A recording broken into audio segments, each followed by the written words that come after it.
மத்திய அமைச்சர், ஒன்றிய அமைச்சர் ராஜினாமா செய்தது வரவேற்கத்தக்கது. பட் இது ஒன்று மட்டும் வந்து நீட்டுக்கான ஒரு சொல்யூஷன் இல்லை.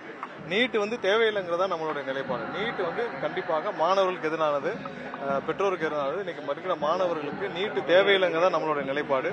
நீட்டு வந்து இந்த ஒரு ராஜினாமாவை வைத்து நீட்டை வந்து அவங்க கண்டினியூ பண்ணணும்னு நினைக்கிறது தவறு. நீட்டு வேண்டாங்கிறதா நம்மளோட நிலைப்பாடு. ஆனால் இந்த ராஜினாமா ஒன்றும் அது சொல்யூஷன் இல்லை. இது ஒரு ராஜினாமா வச்சு இந்த மொத்த போராட்டத்தையும் அவங்க வந்து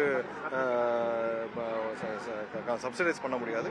இது நீட்டு வேண்டாங்கிறதா நம்மளுடைய நிலைப்பாடு. ஆனால் அதுல தான் நம்மளும் இருப்போம். மாணவர்கள் தொடர்ந்து போராட்டம் பண்ணிருக்காங்களா, அவங்களுக்கு இது ஒரு வெற்றியா இருக்கும்ல சார்? இல்ல, கண்டிப்பா இது வந்து கண்டிப்பாக மாணவர்களுடைய கடுமையான போராட்டம். மாணவர்களுடைய போராட்டத்திற்கு கண்டிப்பா ஒன்றிய அரசு செவிசாய்த்திருக்கிறது. பட் இது ஒண்ணு மட்டும் சொல்யூஷன் இல்லை, அது வரவேற்கத்தக்கது. இல்ல, இப்ப நீட்டு வேண்டாம், நீட்ல தவறு நடக்குதுன்னு இவ்வளவு நாள் சொல்லிட்டு இருக்கோம். இவ்வளவு நாள் கழிச்சு 3 வருடம் 4 வருடம் ஆயிரக்கணக்கான லட்சக்கணக்கான மாணவர்கள் பாதிக்கப்பட்ட பிறகு ஒரு ராஜினாமா வச்சு இதை கவர் அப் பண்றது மட்டும் இதுக்கு சொல்யூஷன் இல்லை. ஒரு ராஜினாமா வச்சு மட்டும் இதை கவர் அப் பண்றது சொல்யூஷன் இல்லை. கண்டிப்பாக இதுல நிரந்தர தீர்வாக நீட்டை முழுமையாக ரத்து செய்ய வேண்டும். அதுதான் நம்மளுடைய கோரிக்கை. 3 வருடமா பாதிக்கப்பட்ட மாணவர்களுக்கு என்ன பதில் இருக்கு? இப்ப 3 வருடமாக ஆயிரக்கணக்கான லட்சக்கணக்கான மாணவர்கள் தவறான பரீட்சையில நிறைய பேர் மேல வந்திருக்கலாம். ஆயிரக்கணக்கான லட்சக்கணக்கான மாணவர்கள் கீழே போயிருக்கலாம். அவர்களுக்கு தேவையான உரிமை, தேவையான படிப்பு கிடைக்காம இருக்கலாம். இதற்கு யார் பதில் சொல்லுவாங்க? இதற்கு வந்து ஒன்றிய அரசு பதில் சொல்லணும்ல. ஒரு ராஜினாமா எப்படி இதுக்கு தீர்வாகும்? அதனால கண்டிப்பா வரவேற்கும். இது அந்த ராஜினாமா வரவேற்கப்படுகிறது. அதே நேரத்தில் இது ஒன்று மட்டும் சொல்யூஷன் இல்ல. நீட்டு வேண்டாங்கிறதா நம்மளுடைய நிலைப்பாடு. இதை முன்னாடியே செஞ்சிருக்கணும். நீட்டே வேண்டாம். நீங்க வந்து முதல் வருடம் தவறு நடக்குது, 2வது வருடம் தவறு நடக்குது, 3வது வருடம் உச்சநீதிமன்றம் கடந்த வருடமே நிப்பாடி இருக்கணும். ஒவ்வொரு வருடமும் வந்து தவறு நடந்த பிறகு அதை வந்து மூடி மறைக்கிற வேலைகள் தான் நடந்திருக்கு.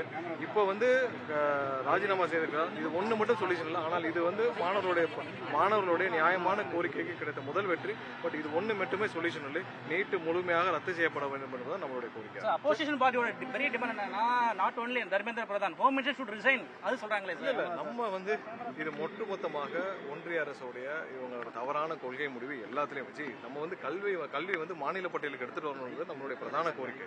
கல்வி மாநில பட்டியலுக்கு எடுத்துட்டு வராமல் நம்ம இவ்வளவு பிரச்சனையில ஒவ்வொரு யூனிவர்சிட்டியில எல்லாரும் அவ்வளவு கஷ்டப்பட்டு இருக்காங்க. ஒவ்வொரு இடத்துலயும் மாணவர்கள் எல்லா தரப்புலையும் கஷ்டப்பட்டு இருக்காங்க. கல்வி மாநில பட்டியலுக்கு வேணும், நீட்டு தேவையற்றது, இது மாதிரி பல கோரிக்கைகள் இருக்கு. ஆனால் முதல் கட்டமாக இதற்கு இந்த ராஜினாமா பண்ணிருக்காங்க. பட் இது எல்லாத்தையும் கல்வியை மாநில பட்டியலுக்கு கொண்டு வரணும், நீட்டை ரத்து செய்யப்படணும். இது அனைத்தும் வந்து ஒன்றிய அரசு விரைவாக நிறைவேற்றப்பட வேண்டும். இந்த ராஜினாமா வரவேற்கிறது. தவிர்க்க முடியாத தம்ப்நெயில்ஸ், கலக்கலான கண்டென்ட்ஸ், சினிமாவும் சீரியஸ் பிரச்சனைகளும், பல வருடங்கள் இடைவெளிக்கு பிறகு இந்த படத்துல ஒரு கலகலப்பும் கைகலப்பும், Me too, love you. Thank you so much. அவருக்கு மாஸ் ஏத்துறது இல்ல, போயிட்டே தான் இருக்காரே தவிர பிரேக்கே இல்லாமல் பிரேக்கிங் நியூஸ் சொல்லும் தந்தி டிவி ஆப். இன்ஸ்டா தலைமுறை வரை இறங்கி அடிக்கும் தந்தி டிவியின் டிஜிட்டல் எக்ஸ்க்ளூசிவ். அது தண்ணிக்குள்ள போகும்போது ஹேங் ஆயிடுச்சு.